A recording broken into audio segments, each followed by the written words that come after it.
దేవుని వాక్యమైన పరిశుద్ధ గ్రంథం బైబిల్ నుండి సంఖ్యాకాండం 29వ అధ్యాయాన్ని చదువుకుంటాం. సంఖ్యాకాండం 29వ అధ్యాయం. 7వ నెల 1వ తేదీని మీరు పరిశుద్ధ సంఘంగా కూడవలెను. మీరు జీవనోపాధి అయిన పనులేమీ చేయకూడదు. అది మీకు శృంగధ్వని దినం. నిర్దోషమైన ఒక కోడిదూడను ఒక పొట్టేలును యెహోవాకు ఇంపైన సువాసన గల దహన బలిగా అర్పింపవలెను. వాటి విధి ప్రకారముగా అమావాస్యకు అర్పించు దహన బలియు దాని నైవేద్యమును, నిత్యమైన దహన బలియు దాని నైవేద్యమును, వాటి పానార్పణములను కాక మీరు నిర్దోషమైన ఏడాది వగు 7 మగ గొర్రె పిల్లలను యెహోవాకు ఇంపైన సువాసన గల దహన బలిగా అర్పింపవలెను. వాటి నైవేద్యం నూనెతో కలపబడిన గోధుమ పిండి. ప్రతి కోడెదూడతో తూములో 3 10వ వంతులను, పొట్టేలుకు 2 10వ వంతులను, 7 గొర్రెపిల్లలలో ఒక్కొక్క పిల్లతో ఒక్కొక్క 10వ వంతును మీ నిమిత్తం ప్రాయశ్చిత్తం చేయబడుటకై పాప పరిహారార్థ బలిగా ఒక మేకపిల్లను అర్పింపవలెను. ఈ 7వ నెల 10వ దినమున మీరు పరిశుద్ధ సంఘంగా కూడవలెను. అప్పుడు మిమ్మును మీరు దుఃఖపరుచుకొనవలెను. ఏ పని చేయకూడదు. ప్రాయశ్చిత్తం కలుగుటకై పాప పరిహారార్థ బలియు, నిత్యమైన దహన బలియు దాని నైవేద్యం, వాటి పానార్పణములు కాక మీరు ఒక కోడిదూడను ఒక పొట్టేలును ఏడాదివైన 7 గొర్రెపిల్లలను యెహోవాకు ఇంపైన సువాసన గల దహన బలిగా అర్పింపవలెను. అవి మీకున్న వాటిలో నిర్దోషమైనవై ఉండవలెను. నూనెతో కలపబడిన పిండిని నైవేద్యముగాను, ప్రతి కోడెతో తూములో 3 10వ వంతులను, ఒక పొట్టేలుతో 2 10వ వంతులను, ఆ 7 గొర్రెపిల్లలలో ఒక్కొక్క పిల్లతో ఒక్కొక్క 10వ వంతును పాప పరిహారార్థ బలిగా ఒక మేకపిల్లను అర్పింపవలెను. మరియు 7వ నెల 15వ దినమున మీరు పరిశుద్ధ సంఘంగా కూడవలెను. అప్పుడు మీరు జీవనోపాధి అయిన పనులు ఏమీ చేయక 7 దినములు యెహోవాకు పండుగ ఆచరింపవలెను. నిత్యమైన దహన బలియు దాని నైవేద్యమును దాని పానార్పణమును గాక యెహోవాకు ఇంపైన సువాసన గల దహన బలిగా 13 కోడిదూడలను 2 పొట్టేలను ఏడాదివైన 14 గొర్రెపిల్లలను అర్పింపవలెను. అవి నిర్దోషమైనవై ఉండవలెను. నూనెతో కలపబడిన గోధుమ పిండిని నైవేద్యముగాను, ఆ 13 కోడిదూడలలో ప్రతి దూడతో తూములో 3 10వ వంతులను, ఆ 2 పొట్టేలలో ప్రతి పొట్టేలుతో 2 10వ వంతులను, ఆ 14 గొర్రెపిల్లలలో ప్రతి పిల్లతో ఒక్కొక్క 10వ వంతును పాప పరిహారార్థ బలిగా ఒక మేకపిల్లను అర్పింపవలెను. 2వ దినమున నిత్యమైన దహన బలియు దాని నైవేద్యమును, వాటి పానార్పణములను గాక మీరు నిర్దోషమైన 12 కోడిదూడలను 2 పొట్టేలను ఏడాదివైన 14 గొర్రెపిల్లలను విధి ప్రకారముగా వాటి లెక్క చొప్పున ఆ కోడెలతోనూ పొట్టేలతోనూ గొర్రెపిల్లలతోనూ వాటి నైవేద్యమును పానార్పణములను పాప పరిహారార్థ బలిగా ఒక మేకపిల్లను అర్పింపవలెను. 3వ దినమున నిత్యమైన దహన బలియు దాని నైవేద్యమును దాని పానార్పణమును కాక నిర్దోషమైన 11 కోడెలను 2 పొట్టేలను ఏడాదివైన 14 గొర్రెపిల్లలను విధి ప్రకారముగా వాటి లెక్క చొప్పున ఆ కోడెలతోనూ పొట్టెలతోనూ గొర్రెపిల్లలతోనూ వాటి నైవేద్యమును పానార్పణములను పాప పరిహారార్థ బలిగా ఒక మేకపిల్లను అర్పింపవలెను. 4వ దినమున నిత్యమైన దహన బలియు దాని నైవేద్యమును పానార్పణమును గాక నిర్దోషమైన 10 కోడెలను 2 పొట్టేలను ఏడాదివైన 14 గొర్రెపిల్లలను విధి ప్రకారముగా వాటి లెక్క చొప్పున ఆ కోడెలతోనూ పొట్టేలతోనూ గొర్రెపిల్లలతోనూ వాటి నైవేద్యమును పానార్పణములను పాప పరిహారార్థ బలిగా ఒక మేకపిల్లను అర్పింపవలెను. 5వ దినమున నిత్యమైన దహన బలియు దాని నైవేద్యమును పానార్పణమును గాక నిర్దోషమైన 9 కోడెలను 2 పొట్టేలను ఏడాదివైన 14 గొర్రెపిల్లలను విధి ప్రకారంగా వాటి లెక్క చొప్పున ఆ కోడెలతోనూ పొట్టెలతోనూ గొర్రెపిల్లలతోనూ వాటి నైవేద్యమును పానార్పణములను పాప పరిహారార్థ బలిగా ఒక మేకపిల్లను అర్పింపవలెను. 6వ దినమున నిత్యమైన దహన బలియు దాని నైవేద్యమును పానార్పణమును కాక నిర్దోషమైన 8 కోడెలను 2 పొట్టేలను ఏడాదివైన 14 గొర్రెపిల్లలను విధి ప్రకారముగా వాటి లెక్క చొప్పున ఆ కోడెలతోనూ పొట్టెలతోనూ గొర్రెపిల్లలతోనూ వాటి నైవేద్యమును పానార్పణములను పాప పరిహారార్థ బలిగా ఒక మేకపిల్లను అర్పింపవలెను.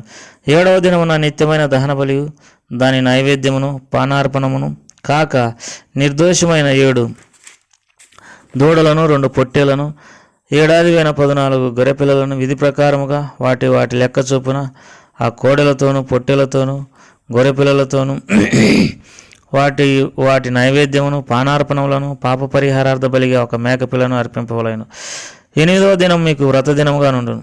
అప్పుడు మీరు జీవనోపాధి అయిన పనులను ఏమీ చేయకూడదు.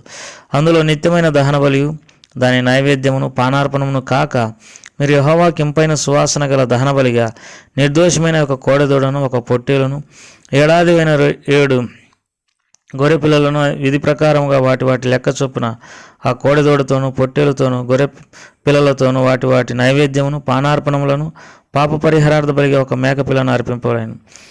మీ మొక్కుబళ్లను మీ స్వేచ్ఛార్పణములను మీ దహన బలులను మీ నైవేద్యములను మీ పానార్పణములను మీ సమాధాన బలులను కాక వీటిని నియామక కాలములందు యెహోవాకు అర్పింపలేను. యెహోవా మోషేకు ఆజ్ఞాపించినట్లు మోషే ఇశ్రాయేలుతో సమస్తం తెలియజెప్పెను. దేవుడి వాక్య భాగాలను మన కొరకై దీవించి ఆశీర్వదించును గాక. ప్రియమైన దేవుని ప్రజలారా, మరి ఈ సంఖ్యాకాండం 29వ అధ్యాయంలో అనేక బలులు లేకపోతే ఆయా అర్పణల గురించి దేవుని వాక్యంలో చదువుకుంటాం. 39వ వచనం, 29వ అధ్యాయం 39వ వచనం సంఖ్యాకాండం. మీ మొక్కు బలు, స్వేచ్ఛార్పణలు, మీ దహన బలులు, మీ నైవేద్యం, మీ పానార్పణలు, మీ సమాధానములు కాక ఇప్పుడు చెప్పినవన్నీ మళ్ళా మనం వారు ఇజ్రాయేలీలు ఆచరించాల్సినటువంటి వారై ఉంటున్నారు. ఇవన్నీ ఈ బలులు, మేకలు, వీటన్నిటి పొట్టేళ్ళు, వీటన్నిటి గురించి మనం చదువుకున్నప్పుడు మరి మరొకసారి నైవేద్యమైన తర్వాత హోమమైన పాప పరిహారార్థ బలైన అపరాధ పరిహారార్థ బలైన తర్వాత దహన బలైన తర్వాత సమాధాన బలైన ఏ బలైనా ప్రభును సంతోషపెట్టేవే అనేది మనం గుర్తుంచుకోవాల్సినటువంటి వారమైంటున్నాం.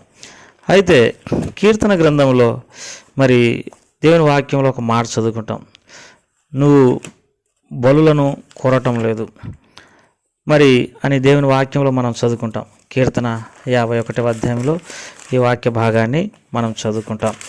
కీర్తన గ్రంథం 51వ అధ్యాయంలో ఈ వాక్య భాగాన్ని చదువుకుంటాం. కీర్తన 51:16 నీవు బలిని కోరువాడవు కావు, కోరినేడల నేను అర్పించుదును. నీ దహన బలి నీకు ఇష్టమైనది కాదు, విరిగిన మనసే దేవునికి ఇష్టమైన బలులు. దేవా, విరిగి నలిగిన హృదయం నువ్వు అలక్ష్యం చేయవు. కాబట్టి దావీదు ఈ కీర్తన 51లో మరి చేసినటువంటి పాపం గురించి రాయబడింది. బెత్షెబాను తీసుకొని ఉరియాను చంపుతూ వచ్చినాడు కనుక అంత భయంకరమైన పాపం చేసినాడు. ఇప్పుడు బలి అర్పిస్తే ఆ పాపం తొలగిపోద్దా? వేరే వ్యక్తిని చంపి అతని భార్యను తనకు భార్యగా చేసుకున్నాడు, నరహత్య చేసినాడు, వ్యభిచరించినాడు, కనికరం లేకుండా పనిచేసినాడు. మరి దేవుణ్ణి మరిచి దేవుని వాక్యాన్ని మరిచి పాపం చేస్తూ వచ్చినాడు. అందుకే దావీదుకి అర్థమైంది ఏంటంటే బలిని కోరువాడవు కావు, ఒకవేళ కోరితే నేను అర్పిస్తాను. అయితే దహన బలి యందు నీకు ఇష్టం లేదని దేవుని వాక్యంలో రాయబడింది. ఆ కాలంలో ఉన్నటువంటి ఇజ్రాయెల్ ప్రజలు అనేక తప్పులు చేసి అనేక రీతులుగా మరి బలులు అర్పించేటటువంటి వారు. అయితే మరి ఈ బలుల యందు దేవునికి ఇష్టం లేదని మరి దేవుని వాక్యంలో మనం చదువుకుంటాం. యెషయా గ్రంథం 1వ అధ్యాయం 11వ వచనంలో యెహోవా సెలవిచ్చిన మాట ఇదే, విస్తారమైన మీ బలులు నాకేలా, దహన బలుగులో పొట్టేలును బావుగా మేపిన దూడల క్రొవ్వును నాకు వెకసమాయను. కోడెల రక్తమందైనను గొర్రెపిల్లల రక్తమైనను మేకపోతుల రక్తమందైనను మరి నాకు ఇష్టం లేదు, అవి నాకు అసహ్యములైనవి అని దేవుని వాక్యంలో రాయబడుతొచ్చింది. ప్రియమైనటువంటి వారులారా, ఆయనకు వీటి యందు ఇష్టం లేదని దేవుని వాక్యంలో రాయబడింది. 13వ వచనం, యెషయా గ్రంథం 1వ అధ్యాయం 13వ వచనం, మీ నైవేద్యం వ్యర్థం, అది నాకు అసహ్యం పుట్టించు ధూపార్పణం. కాబట్టి వాళ్ళు ఎన్ని బలులు అర్పించినా ఆయనకు సంతోషం లేదు. ఎందుకంటే వాటి ద్వారా దేవుడు వారి హృదయాలు మారినాయి, వారి హృదయాలకు పశ్చాత్తాపం కలిగిందని మాత్రం నమ్మలేకపోయినాడు. ఎన్నో ఆచారయుక్తంగా బలులు అర్పిస్తూనే ఉండరు, కానీ వారు కఠినంగా నడుచుకుంటూ పాపం చేస్తూనే ఉన్నారు. అయితే దేవుని వాక్యంలో యేసుక్రీస్తు ప్రభువారు అందరి కొరకై ప్రాయశ్చిత్తార్థ బలిగా ఉంచబడినాడు, అపరాధ పరిహారార్థ బలిగా ఉంచబడినాడు, బలులన్నిటికీ సమాప్తం కలగజేసినాడని దేవుని వాక్యం సెలవిస్తుంది. యోహాను సువార్తలో 1:29 ఇదిగో లోక పాపములను మోసుకొని పోవు దేవుని గొర్రెపిల్ల. ప్రియమైనటువంటి వారలారా, మానవ జాతి పాపమంతా యేసుక్రీస్తు ప్రభు వారిపై మోపబడింది. ఆ ప్రభువారు మానవుల కొరకై తాను సిలువలో బలి అయినాడు. కనుక ఇప్పుడు బలులన్నీ కూడా సమాప్తి చేయబడినాయి. ఇప్పుడు మనం బలులు అర్పించాల్సినటువంటి అవసరం లేదు. అందుకే హెబ్రీయులకు రాసిన పత్రిక 10:5 కాబట్టి ఆయన ఈ లోకమందు ప్రవేశించినప్పుడు ఇలాగూ చెప్పుచున్నాడు, బలియు అర్పణయు నువ్వు కోరలేదు కానీ నాకు ఒక శరీరంను అమర్చితివి, పూర్ణ హోమములు పాప పరిహారార్థ బలులు నీకు ఇష్టమైనవి కావు. కాబట్టి దేవునికి ఈ పూర్ణమైన హోమములు, పాప పరిహారార్థ బలులు, బలి అర్పణలు ఆయనకి ఇష్టమైనది కాదు. అయితే తండ్రి అయినటువంటి దేవుడు యేసుక్రీస్తు ప్రభు వారికి శరీరాన్ని అర్పించి ఈ లోకానికి శరీరాన్ని అమర్చి ఈ లోకానికి పంపించినాడు. 8 హెబ్రీయులకు రాసిన పత్రిక 10:8 బలులు అర్పణలు హోమములు పాప పరిహారార్థ బలులు నీవు కోరలేదనివు, అవి నీకు ఇష్టమైనవి కావనివు పైన చెప్పిన తర్వాత ఆయనకి ఇష్టమైనవి కాదు బలులు, హోమము, పాప పరిహారార్థ బలులు. అయితే దేవుని వాక్యంలో ఈ మాట రాయబడింది 10 యేసుక్రీస్తు యొక్క శరీరం ఒక్కసారి అర్పింపబడు చేత ఆయన చిత్తమును బట్టి మనము పరిశుద్ధపరచబడినాం. యేసుక్రీస్తు ప్రభువారు మనందరి కొరకై ఒక్కసారే అర్పించబడుతూ వచ్చినాడు. ఆయన శరీరం ఒక్కసారి అర్పింపబడుతూ వచ్చింది. ఆయనే తాను బలిగా ఉంచబడినాడు. అందుకే 11 హెబ్రీయులకు రాసిన పత్రిక 10:11 మరియు ప్రతి యాజకుడు దినదినం సేవ చేయొచ్చు, పాపములన్నింటినీ తీసివేయలేని ఆ బలులోనే మాటికి అర్పించుచుండును. 12 ఈయనైతే పాపముల నిమిత్తమై సదాకాలం నిలిచి ఒక్క బలిని అర్పించి అప్పటి నుండి తన చేతులను తన పాదములకు పాదపీఠంగా చివరకు కనిపెట్టుచు దేవుని కుడిపాసమును ఆసీనుడై ఉన్నాడు. ఒక్క అర్పణ చేత అయిన పరిశుద్ధపరచబడు వారికి సదాకాలమునకు సంపూర్ణులుగా చేసినాడు. యేసుక్రీస్తు ప్రభువారు శిలువలో మనందరి కొరకై చనిపోవటం చేత ఇక మనము సంపూర్ణంగా పరిశుద్ధపరచబడినాం. ఆ అర్పణ యేసుక్రీస్తు ప్రభువారు శిలువలో చేసినటువంటి ఆ బలియాగాన్ని బట్టి మానవులకు సంపూర్ణమైనటువంటి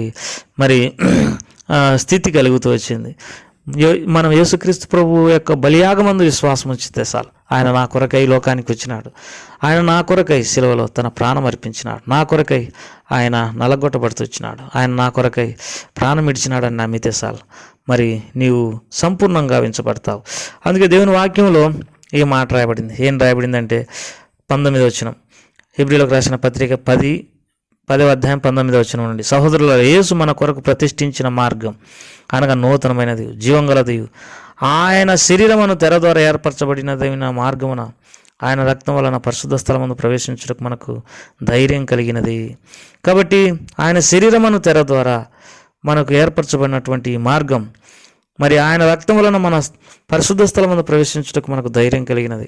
కాబట్టి ఇప్పుడు యేసుక్రీస్తు ప్రభునందు విశ్వాసం ఉంచితే చాలు. ప్రపంచంలో ఏ దేశస్థుడైనా, ఏ జాతి, కులము, ప్రాంతానికి సంబంధించినటువంటి వాడమైనా నీ కొరకై రక్షకుడైన యేసుక్రీస్తు ప్రభువారు శిలువలో బలియాగమైనాడు. ఇప్పుడు నువ్వు ఆయన యందు విశ్వాసం ఉంచితే చాలు.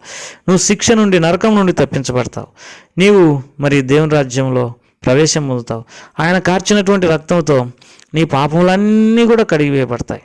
నీ శాపం అంతా దూరపరచబడుతుంది. ప్రియమైన సోదరులారా, ఈ లోకంలో ప్రభువులు అనబడినటువంటి వారు, దేవతలు అనబడినటువంటి వారు, దేవులు అనబడినటువంటి వారు అనేకులు ఉన్నప్పటికీ వారి ద్వారా నీ పాపాలకు క్షమాపణ కలగదు. వారే పాపులు.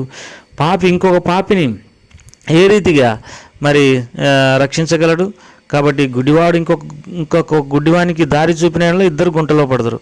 కాబట్టి పాపములను క్షమించేటటువంటి అధికారం యేసుప్రభువు వారికి ఉందని దేవుని వాక్యం సెలవిస్తుంది. ఆయన పాపములకు ప్రాయశ్చిత్తం కలగజేసినాడని దేవుని వాక్యం సెలవిస్తుంది. ఆయనే పాపంలో నుండి విడిపించేటటువంటి వాడు.